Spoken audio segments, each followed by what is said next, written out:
Okay, welcome back. We're starting our next unit on chemical reactions. Okay, and now in the very first unit, at the beginning of the year, we said everything was classified as elements, compounds, mixtures. So we did a unit on elements, which was unit 3. Then we did a unit on compounds.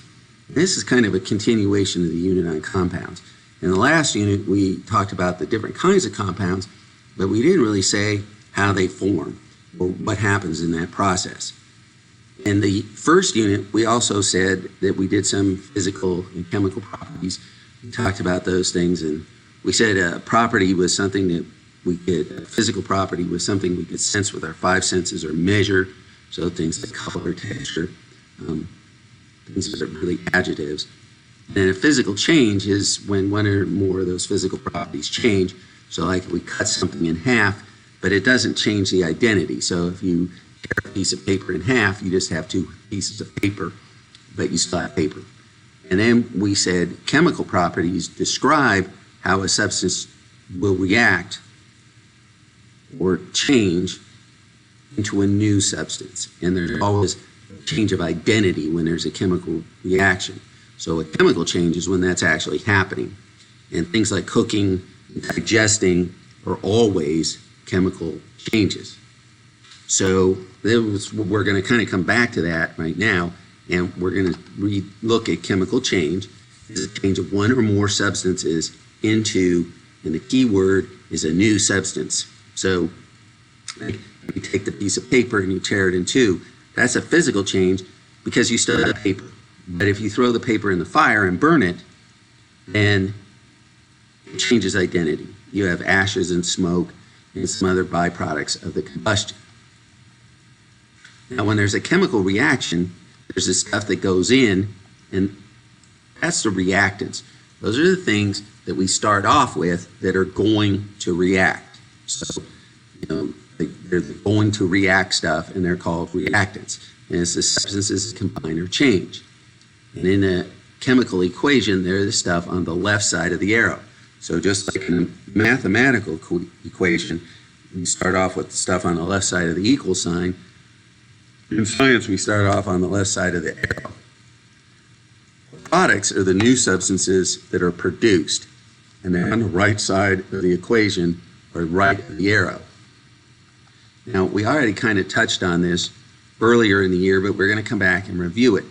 Now, the law of conservation of mass and energy is a law that states in a chemical reaction, matter is not created or destroyed, lost or gained. So the amount of matter stays the same. Okay? In simple terms, that means what goes in has to equal what comes out. You can change form, but it doesn't go away. So what does that mean? So if we take the example of the piece of paper. We tear the paper in half. That's a physical change. If I throw it into the fire, it's a chemical change. Now, if I could gather up all the ashes, all the smoke particles, and everything else from the combustion, the mass of what I had after the fire is going to equal the mass of what I had before. Okay? Another way to think about it is if you bring in a log in the winter and you burn it in the fireplace.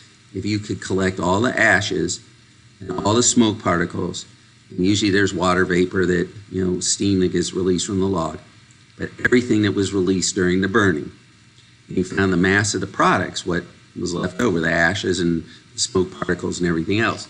The mass of what was left over is going to equal the mass of what you started with. So the atoms are not destroyed during the chemical change. They can rebond and make new compounds, but the atoms that go in are equal to the atoms that come out, even though they change from being like wood to being like ashes. That's what we meant when we says right here it can change form.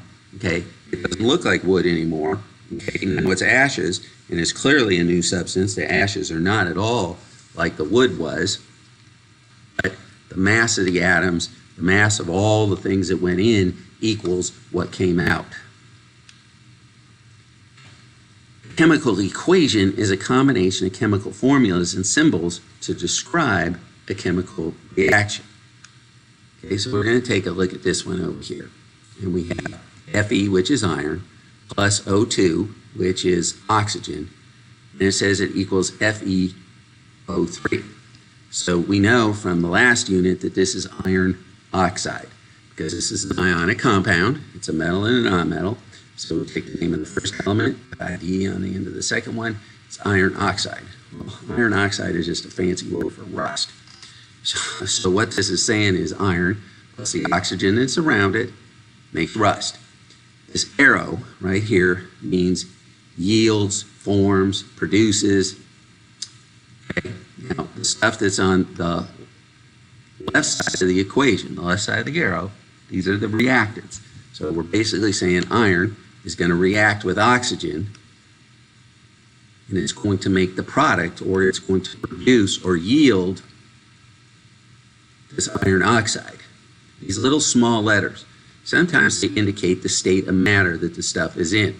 So it says iron that's a solid plus oxygen that's a gas is going to equal solid iron oxide or rust.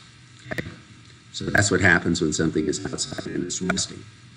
Also, this is why it rusts when it's in water, because water has H2O, so there's oxygen available to combine. It breaks the water molecule apart when it rusts and releases some hydrogen gas, but that's kind of different. These little numbers down below are called subscripts. So we learned about these in the last unit. They tell us that there's 2 oxygens here, there's 2 irons, there's 3 oxygens. If there's no subscript, like with the oxygen, then it's just like in math. It's assumed to be a 1. Sometimes there's going to be big numbers in front of the formulas or the symbols to tell us how many units of each there are. So down here we said that a law of conservation of mass and energy states in a chemical reaction, matter is not created or destroyed. The amount of it stays the same. What goes in has to equal what comes out. Well, this is clearly not the case the way I have this written right now. We have 1 iron going in, and we have 2 irons coming out. We have 2 oxygens going in, and 3 oxygens coming out. So we're violating the law of conservation of mass and energy. So if we look, okay, there's Fe, there's just 1 of them, and then O2 means there's 2 oxygens, and it's saying it yields 2 irons and 3 oxygens. So this is clearly a violation of the law of conservation of mass and energy. So we can change these coefficients around to get this thing to be balanced so that what goes in equals what comes out. So if I put a 2 here, okay, now I have, the reason why I picked 2 is because I think I need to get this O3 to balance the O2.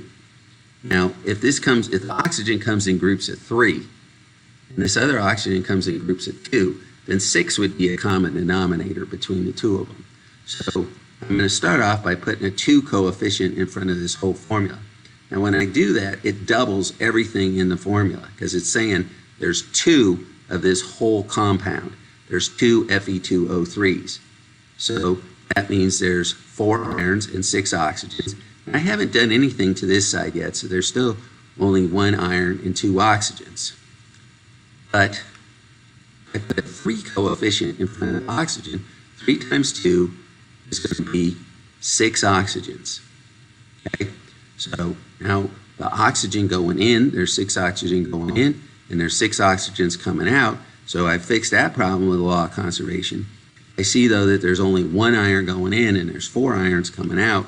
So I'm going to put a 4 here in front of the iron. And when I do that, okay, now I have 4 irons going in, 6 oxygens going in. 3 times 2 is 6. And then coming out, I have 2 times 2 is 4 irons, and 2 times 3 is 6 oxygens. So this is balanced now. So this is one of the things that is kind of a key idea to this unit, is balancing these chemical equations. Okay? So parts of an equation, I already kind of hinted about this with the other one. What goes in are called reactants. What comes out are called the products. Big numbers in front called coefficients. You notice I put an arrow in front of the oxygen, and there's no number there. This works just like math. When there's no coefficient in front of the formula or the element symbol, we assume it to be a 1. So this says 2 units of H2 plus 1 unit of O2 will yield or produce 2 water molecules. Okay? So this 2 is 2 of the whole formula. So it says there's 2 groups of H2O. The little numbers down below are the subscripts. Sub means below, script means writing, so it's just lower writing. Okay, so these are the parts of the equation. So let's go over some of the individual terms. Subscripts are the numbers that represent the numbers of atoms of an element or a polyatomic compound that are in a formula. So the subscript here says there's 2 hydrogens in this formula. There's 2 oxygens in this formula. There's 2 hydrogens in this formula. There's 1 oxygen in this formula. And they're the little numbers in the right, small numbers in the bottom right corner. Coefficients are these big numbers in front. They represent the amount of units of a single element in an equation and the number of times to multiply each by. So we're going to multiply everything in this water molecule by 2. So we wanted to know how many hydrogens there were. There's 2 times 2 is 4, and then there's a 1 here, so 2 times 1 is 2 oxygens because there's 2 water molecules. Okay, so it's the number of units of a single element in the equation and the number of times to multiply each one by. Okay, it's a big number in front of the formula. The arrow means yield, forms or produces or creates. So we would say it's hydrogen plus the oxygen, the O2, yields 2 H2Os. To the left of the arrow, like we labeled up here, are the reactants. And to the right of the arrow are the products. Now, I want you guys to answer these questions. I gave you 2 examples of chemical reactions. I want you guys to answer these questions on your own, and when we come back next time, we'll go over these answers and we'll pick up where we left off. I hope you're having a great day, and we'll see you soon.